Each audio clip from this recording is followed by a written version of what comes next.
পরিমিতির basic class. সালাম আলাইকুম, কেমন আছো তোমরা? আজকে আমরা কমপ্লিট করতে যেতেছি 16.2 এর আমাদের যেই কয়েকটা বেসিক বিষয় জানা প্রয়োজন এই অধ্যায়টা শুরু করার আগে। আমাদের যে ভুজগুলি আছে, যেমন আমাদের আয়তক্ষেত্র আছে, আমাদের সামান্তরিক আছে, বর্গক্ষেত্র আছে, রম্বস আছে, এইরকম ট্রাপিজিয়াম এবং সমবহুভুজ, সুষম বহুভুজ, এই সংক্রান্ত বিষয়গুলো আমরা এই অধ্যায়ে পাইতে যেতেছি। তো এই বিষয় যদি আমরা একটা কমপ্লিট ধারণা নিয়ে আগাই যে আমাদের আয়তক্ষেত্রের ক্ষেত্রফল কীভাবে বের করে, কর্ণ কীভাবে বের করে, এটার পরিসীমা জিনিসটা আসলে কি, এই বিষয়গুলি যদি আমাদের মাথায় থাকে আমাদের অধ্যায়টা খুব ইজি হইব।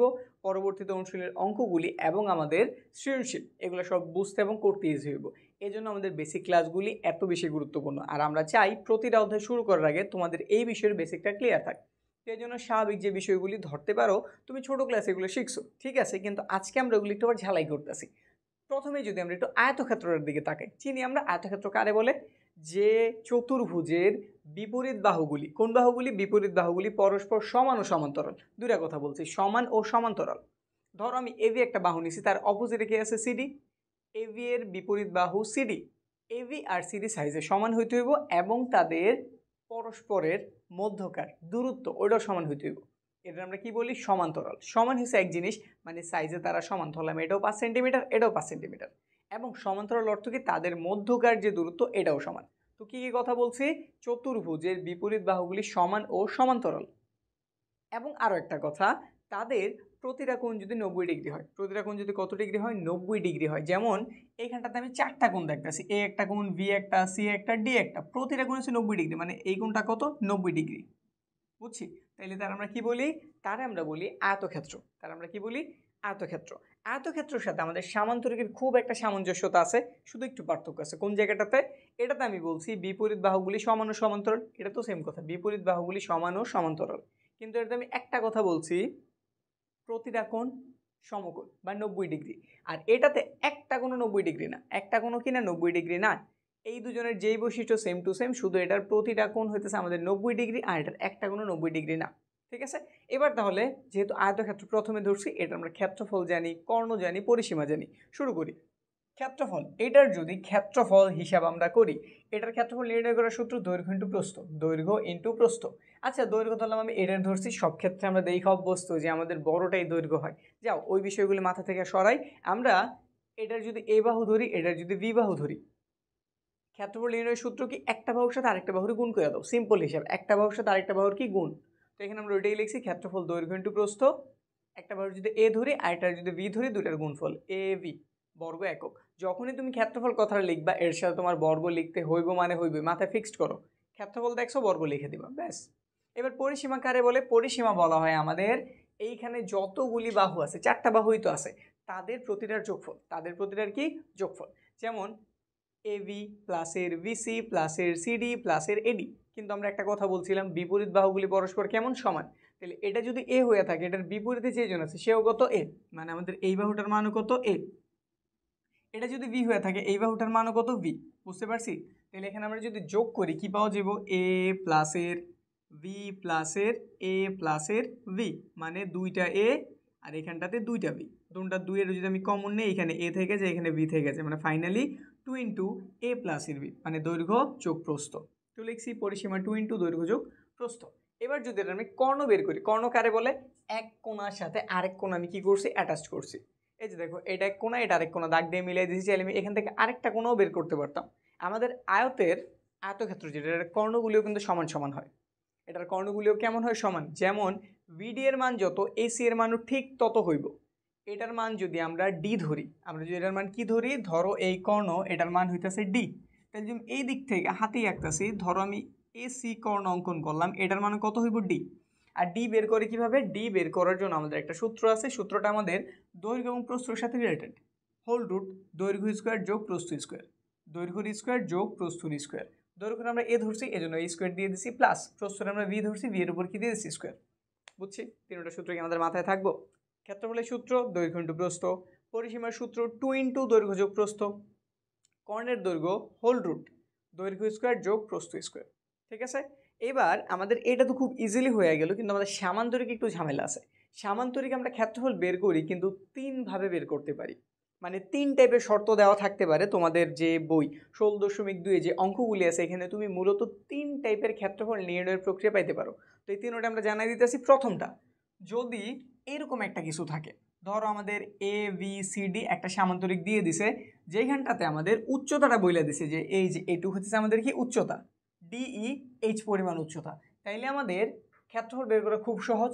ভূমির সাথে তুমি উচ্চতার গুণ দিয়ে দিবা, ভূমি ইন্টু উচ্চতা, ভূমি ইন্টু কি উচ্চতা, এই নিচেটা আমরা ভূমি ধরলাম, এই নিচেটার কি ধরছি ভূমি ধরছি, আর এইটুকু হচ্ছে আমাদের কি উচ্চতা, মানে সে ভূমি থেকে কতটুকু উপরে আছে, বুঝছি? এই দুটোর গুণ করলে আমাদের কি পাওয়া যায় ক্ষেত্রফল। ইজি জিনিস, ভূমি ইন্টু উচ্চতা। তো ভূমি উচ্চতা লিখছি, ভূমির আমরা ভি দ্বারা প্রকাশ করছি আর উচ্চতার এইচ দ্বারা, তো এই জন্য ভিএইচ ক্ষেত্রফল থাকলে বলছি যে বর্গ কথা লিখতে হইব মানে হইবই, এজন্য লিখে দিছি। তারপরে এটা আবার আরেকভাবেও থাকতে পারে, এই দিকটাতে প্রথমে একটু তাকাই। আমাদের একটা কর্ণের দৈর্ঘ্য দিয়ে দিছে, যে এসি হইতেছে কি আমাদের কর্ণ দেওয়া আছে, কর্ণর অপোজিট এই যে এইখান থেকে দেখো তার উপর একটা লম্ব আঁকা হয়েছে না, এটার দৈর্ঘ্য তোমার দিয়ে দিছে। ধরলাম কি কি তথ্য দিয়ে দিছে, কর্ণের দৈর্ঘ্যটা দিয়ে দিছে, এই যে একটা কর্ণের কি দিয়েছে দৈর্ঘ্য দিয়ে দিছে, আর কর্ণের একটা কোণা মানে বিপরীত সাইডে অপোজিট সাইডে যে আছে, অপোজিট সাইডে এটাও আছে, এটা থেকে আমি আঁকতে পারতাম, মানে চাইলে যদি আমি এই দিক থেকে একটা লম্ব আঁকতাম ওইটাও সেম হইতো। আগে এটা বুঝাই তারপর ওটা বুঝাইতেছি। একটা কর্ণের দৈর্ঘ্য দেওয়া আছে এবং এইখান থেকে যদি আমি এখানে একটা লম্ব দূরত্ব আঁকতে পারি, মানে লম্ব দূরত্ব কতটুকু দূর এটাও যদি জানি, তাহলে আমাদের কর্ণ থেকে আমরা ক্ষেত্রফল বের করতে পারি। এই কর্ণর দৈর্ঘ্যের সাথে উচ্চতার গুণ দিয়ে দেবে, তাইলে কাজ শেষ। কর্ণের দৈর্ঘ্য ডি ধরলাম আর এইটুকের দূরত্ব এইচ, গুণ দিয়েছি ডিএইচ, বর্গ একক বের হয়ে গেছে। এখন তুমি বলতে পারো তুমি এইখানে না ধরে এইখানে যদি ধরতা, হ্যাঁ অবশ্যই কোনো প্রবলেম ছিল না, ধরো এটা একটু মুছে দিতেছি, এইখানে ডি লিখে দিলাম, তাইলে এইখান থেকে তুমি যদি বর্গ আঁকো, ধরলাম এইখান থেকে যে যে এই যে বর্গ আঁকছি, তাইলে এইটার মানও এইচই হইতো। এটার সাথে এটার গুণফল তুমি যে রেজাল্ট পাইবা, এটার সাথে এইচের গুণফল তুমি সেম টু সেম রেজাল্ট পাইবা। এবার মনে আর একটা প্রশ্ন জাগতে পারে, কর্ণ তো একটা না, কর্ণ তো এই দিকেও আছে, কর্ণ কি এই দিকেও আছে না? ঠিক আছে, তুমি যদি ওই দিকে কর্ণ আঁকো, ওইটা থেকে ধরো এই যে এই দিকে তুমি একটা কর্ণ আঁকছো, একটু বুঝো বিষয়টা, হিজিবিজি হয়ে যেতে পারে। ধরো এটা তোমার কর্ণ, ঠিক আছে, এই যে ডট ডট দিয়ে বুঝলাম এটা তোমার কর্ণ।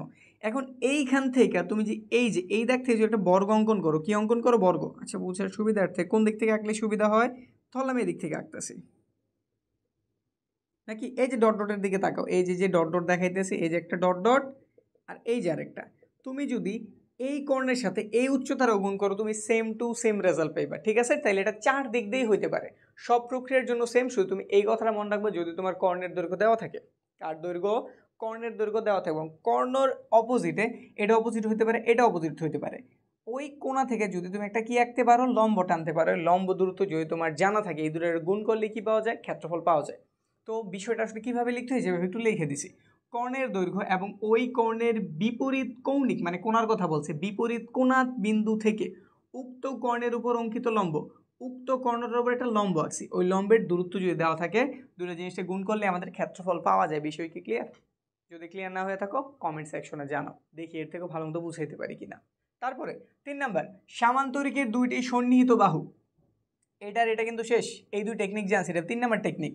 যদি সামান্তরিকের দুইটি সন্নিহিত বাহু, সামান্তরিক এবার কর্ণ দিয়ে দেয় না, এই দুইটা কি দিয়েছে, বাহু দিয়েছে। সন্নিহিত বাহু কারে বলে, ধরো আমি যদি এটার কথাই বলি, এইখানে সিডি এবং বিসি একসাথে লেগে রয়েছে না, এই যে আমাদের এই দাগটা, এই যে এই দাগটা একসাথে লেগে রয়েছে না, তাদের বলা হয় সন্নিহিত বাহু, তাদের কি বলা হয়, সন্নিহিত বাহু। ধরো এইরকম দুটো সন্নিহিত বাহুর মান তুমি জানো, আর তাদের মাঝখানে যে কোণটা আছে এটা তুমি ধরো কত 60 ডিগ্রি জানো, তাহলে কি করবা, এটার নাম ধরলাম এ, এটার নাম ধরলাম বি, দুইটারে গুণ করবো, তার সাথে সাইন থিটা, মানে সাইন থিটা মানে হচ্ছে 60 ডিগ্রি বসাই দিব, মানে এই যে এইরকম এ বি সাইন 60 ডিগ্রি বসাই দিলেই আমাদের ক্ষেত্রফল বের হয়ে যাবে, বুঝছি? তাইলে যদি আমাদের দুইটা বাহুর মান দেওয়া থাকে সন্নিহিত বাহু এবং তাদের মধ্যবর্তী কোণ দেওয়া থাকে, তাইলে সূত্র কি, এ বি সাইন থিটা বর্গ একক। ক্লিয়ার? বিষয় বুঝছি? শেষ। তাইলে আমরা কি কি জানলাম, আমরা আয়তক্ষেত্র জানছি, সামান্তরিক জানছি, এবার আমরা একটু বর্গের দিকে তাকাই।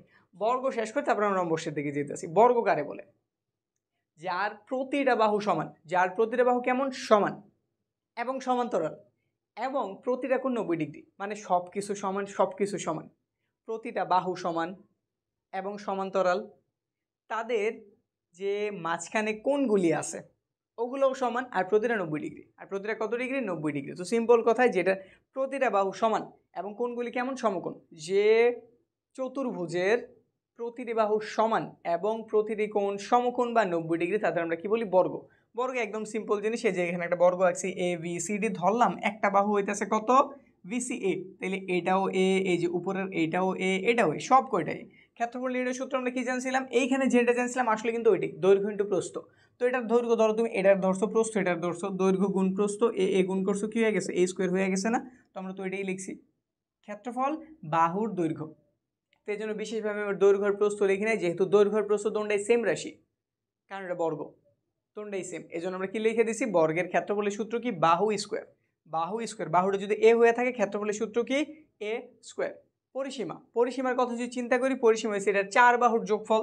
তো এখানে আছে এই বাহুটার মান এ, এটার মান এ, এটার মান এ, এটার মানে, তাহলে মোট কয়টাই পেলাম, 4টা। তাহলে কত লিখে দিতে পারি, 4 4। আর এ মানে কি, বাহুর দৈর্ঘ্য, তাহলে সিম্পলি এটার পরিসীমার সূত্র কি, 4 ইন্টু বাহুর দৈর্ঘ্য, শেষ। এবার ওই যে কর্ণের হিসাবটা, যদি কর্ণের হিসাবটাও কিন্তু যে আগেরটার মতোই, কর্ণের হিসাবটা এখানে একটু দেখাই দেই। কর্ণের হিসাবটা এটাতে যেভাবে করছিলাম, এটাতে তুমি কি লিখছিলা দৈর্ঘ্য স্কোয়ার যোগ প্রস্থ স্কোয়ার, এই তো। এটা তো সেম জিনিসই কিন্তু, দৈর্ঘ্য এ স্কোয়ার, প্রস্থ তো এ স্কোয়ার। তাহলে একটা স্কোয়ার 2 স্কোয়ার হইলো, উপর একটা রুট আছে দিয়ে দিলাম। 2 এর রুট করলে 2ই থাকে, কিন্তু এর উপর স্কোয়ার আছে, রুটের স্কোয়ারে কাটা এ, তাহলে √2 ইন্টু এ পাইছি। আর এ আমরা কারে ধরছি, বাহুরে ধরছি। তো এটার সূত্র কি, এটার কর্ণ নির্ণয়ের সূত্র হইতাছে √2 ইন্টু বাহুর দৈর্ঘ্য। আর যদি বাহুরে এ ধরে থাকে তাহলে সূত্র কি, √2a। ব্যাস, আমরা কি জানছি, বর্গক্ষেত্র জানছি। বর্গ আর রম্বসের সাথে খুব ভালো একটা সম্পর্ক। বর্গের যেমন প্রতিটা বাহু সমান, আমাদের রম্বসের প্রতিটা বাহু সমান। প্রতিটা বাহু সমান মানে এই যে ধরো নামকরণ যদি করি, এটার নাম দিলাম এ, এটার নাম দিলাম ভি, এটা সি, এটা ডি। এটার মান এ হইলে এটার মানও এ, এটার মানও এ, এইটার মানও এ, সব কয়টা কি এ। কিন্তু এটাতে কোনো কোণই আমাদের 90 ডিগ্রি না, এটাতে কোনো কোণই সমকোণ না। এটার মতো হুবহু সব কিছু সেম, এটার শুধু এটাতে প্রতিটা কোণ, এই যে প্রতিটা কোণ আমাদের যেমন 90 ডিগ্রি, কিন্তু এটাতে কোনো কোণই 90 ডিগ্রি না, এটুকুই পার্থক্য। এবার এটার যদি আমরা ক্ষেত্রফল বের করতে চাই, ক্ষেত্রফল বের করার সূত্র কি, এটার ক্ষেত্রফল বের করতে হলে তোমার কর্ণগুলির হেল্প লাগবে। কার হেল্প লাগবে, কর্ণগুলির হেল্প লাগবে। কর্ণ যদি একটু দাগ দেই, এই যে একটা কর্ণ পাইছে, যে আরেকটা কর্ণ পাইছে, একটা একটু বড় পাইবা, একটা একটু ছোট পাইবা। তো ধরো আমরা এই ছোটটার D1 ধরছি, বড়টার আমরা D2 ধরছি, তাহলে এটা ক্ষেত্রফল বের করার সূত্র হাফ ইন্টু কর্ণগুলার গুণফল। হাফ ইন্টু কর্ণদণ্ডটারে গুণ করে দিলেই কাজ শেষ, একদম সিম্পল জিনিস। হাফ কর্ণদণ্ডের গুণ করেছি, একটা নাম D1 ধরছিলাম, আরেকটার নাম D2, তো half into D1 D2, clear বিষয়, শেষ। কিন্তু ট্রাপিজিয়াম, আসলে ট্রাপিজিয়াম জিনিসটা কি, ট্রাপিজিয়াম কি চিনি আমরা, চিনি। এটা আমাদের এমন টাইপের একটা চতুর্ভুজ যেটার দুইটা বাহু সমান্তরাল, সমান না সমান্তরাল, দুইটা বাহু কেমন, সমান্তরাল। সমান্তরাল কারে বলে, যাদের মধ্যবর্তী দূরত্ব সমান। এমন না যে সাইজে সমান হওয়ার কোনো প্রয়োজনও নাই সমান্তরাল হওয়ার জন্য। হ্যাঁ, হইতে পারে সমান সমান, কিন্তু তাদের মধ্যবর্তী দূরত্ব যদি সমান হয় তাহলে তাদের আমরা কি বলি, সমান্তরাল। তাদের কি বলি, সমান্তরাল। এখানে একটু খেয়াল দাও, আমাদের এবি একটা বাহু, ডিসি একটা বাহু, এটা সব দিকে চোখের আন্দাজে দূরত্ব কেমন সমান, এই যে এখানে একটু আলাদাভাবে আঁকি, এটা ধরো ডিসি, এটা হচ্ছে আমাদের এবি, এটার নাম ডিসি, এটার নাম কি এবি। একটু খেয়াল যদি করো, দূরত্ব সেম মনে হইতেছে, সেম মনে হইতেছে, সেম মনে হইতেছে, সেম মনে হইতেছে। তো এইরকম কেউ যদি থাকে তাদের আমরা কি বলি, সমান্তরাল বলি। আর যদি আমাদের চতুর্ভুজে এইরকম দুইটা সমান্তরাল বাহু থাকে, দুইটা কি থাকে, সমান্তরাল বাহু থাকে, ওই রকম চতুর্ভুজ ক্ষেত্রটা আমরা ট্রাপিজিয়াম বলি। ওইরকম চতুর্ভুজ ক্ষেত্র আমরা কি বলি, ট্রাপিজিয়াম। যেমন এইখানটাতে আমাদের সিডি এবং এবি বাহু কেমন, সমান্তরাল, সমান না কিন্তু কি, সমান্তরাল। সমান্তরাল সবচেয়ে ভালো মতো মাথায় রাখার জন্য তুমি একটা বিষয় শুধু মাথায় রাখবা, ট্রেনের লাইন চিনি না, যে ট্রেন চলে, এটা দুইটা যে অংশ, যেই দুটার ভিতরে আমাদের ট্রেনের চাকা থাকে, এদের দূরত্ব সবসময় কেমন থাকে, সমান না। ট্রেন লাইন আঁকা বাঁকা যেমন খুশি ওই রকম হোক, এই দূরত্বটা কি কমে বাড়ে, অবশ্যই কমে বাড়ে না। তো তুমি এভাবে মাথায় দিয়ে রাখবা যে এটা হচ্ছে সমান্তরালের সবচেয়ে একটা পারফেক্ট উদাহরণ, যেটা আমরা মাথায় রাখতে পারি যে কোনো কি বলে এটা, সমান্তরাল জিনিস বোঝার জন্য, ঠিক আছে। তারপরে এটার ক্ষেত্রফল নির্ণয়ের জন্য সূত্র কি, এটার ক্ষেত্রফল নির্ণয়ের জন্য সূত্রটা সহজ, বাংলায় অনেক বড় কিছু দেখাচ্ছে, আসলে এত বড় কিছু না যদি তুমি বুঝা পড়ো। মেন কথা হচ্ছে হাফ ইন্টু দিবা, হাফ দিবা, তার সাথে গুণ দিলা। সমান্তরাল বাহু দুটো দেখতেছি, এই যে একটা সমান্তরাল বাহু সিডি আর একটা সমান্তরাল বাহু কি এবি, এই দুজনের যোগফল, এই দুজনের কি যোগফল। ধরলাম এটার মান আমি এ ধরছি, পুরোটার মান কি ধরছি এ, এটুকের মান ধরছি ভি, তাহলে সূত্রটা হবে হাফ ইন্টু এ প্লাস এর ভি, হাফ ইন্টু এ প্লাস এর কি ভি। তারপরে এদের মধ্যবর্তী দূরত্ব, আচ্ছা এবি থেকে আমাদের এই যে সিডি কতটুক দূরে, এই যে এইটুক দূরে না, দাগ দিয়ে তো বুঝিয়ে দিছে এইচ, তাহলে তুমি কি করবা, এ প্লাস বি এর সাথে এইচ এর গুণ দিয়ে দিবা, সামনে একটা হাফ লাগাই দিবা, শেষ। এবার বাংলাটা দেখি বুঝো কিনা। হাফ ইন্টু সমান্তরাল বাহুদ্বয়ের যোগফল, সমান্তরাল বাহু দুটার যোগফল, সমান্তরাল বাহুদ্বয়ের দূরত্ব, সমান্তরাল বাহুদ্বয় কতটুক দূরে আছে এইচ, এটার মান যদি তুমি টান দাও এটাও কিন্তু এইচ এর সমানই পাইবা, ঠিক আছে, ব্যাস আমাদের সূত্র কমপ্লিট, শেষ। আমাদের বলতে গেলে সবচেয়ে গুরুত্বপূর্ণ ব্যাপারগুলি কমপ্লিট হয়ে গেছে। কিন্তু এর ছাড়াও তুমি অল্প কিছু সুষম বহুভুজের দেখা পাইবা। সুষম বলছি কেন, সুষম মানে সমান, মানে প্রতিটার মাপ কি সেম টু সেম। একটা যদি 5 সেন্টিমিটার হয় বাকি সবগুলি কত 5 সেন্টিমিটার, এর আমরা এই জন্য আমরা সুষম বলছি। আর বহুভুজ দিয়ে কি বুঝাইছি, মানে ভুজ এখানে আর 4টা না, 4টার থেকে আরও বেশি হতে পারে। 4টা থেকে আরও কী হতে পারে, বেশি, 4, 5, 6, 7, 8, 9, 10 আরও অনেক বেশি হতে পারে। কিন্তু সবার জন্য একটা কমন সূত্র আছে, এটা হচ্ছে প্লাস পয়েন্ট। এবার এটা পঞ্চভুজ হোক, ষষ্ঠভুজ হোক, সপ্তম, অষ্টম, যা খুশি তা হোক, সূত্রটা কি, সূত্রটা হচ্ছে একদম সিম্পল। যদি এটা পঞ্চভুজ হয় n এর মান 5, বুঝছো, যদি এটা কি হয় পঞ্চভুজ হয় তাহলে এটাতে বাহু কয়টা আছে 5টা, এই জন্য n এর মান কত 5। তাহলে ক্ষেত্রফলের সূত্র কি, n into a square by 4 cot 180 degree by n। এইটুক মনে রাখছো, কাজ কমপ্লিট। এবার যেটা পঞ্চভুজ হয় n এর জায়গায় তুমি 5 লাগাই দিবা। যদি এটা আমাদের ষষ্ঠভুজ হয় কত লাগাই দিবা, n লাগাই দিবা। সপ্তভুজ হইলে কত লাগাই দিবা, ওই সেম কথা, তুমি n দিয়ে দিবা, তাইলে কাজ কমপ্লিট। ঠিক আছে, তো বিষয়গুলি কি বুঝছি, ক্লিয়ারলি যদি বুঝা থাকি, আমরা সামনের ক্লাস থেকেই 16.2 এর অনুশীলনের অঙ্কগুলি একদম ধারাবাহিকভাবে শুরু করতে পারবো।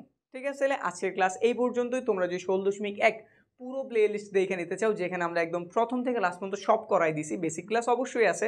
যদি দেখতে চাও, যারা ইউটিউবে আসো এই কর্নারটাতে ক্লিক দাও, এইখানে আমি পুরো প্লে লিস্ট অ্যাড করে দিছি। আর যদি এখানে না পাও, যারা অন্য কোনো প্ল্যাটফর্মে আসো, ডিসক্রিপশনটা চেক করো, লিঙ্ক পেয়ে যাবে।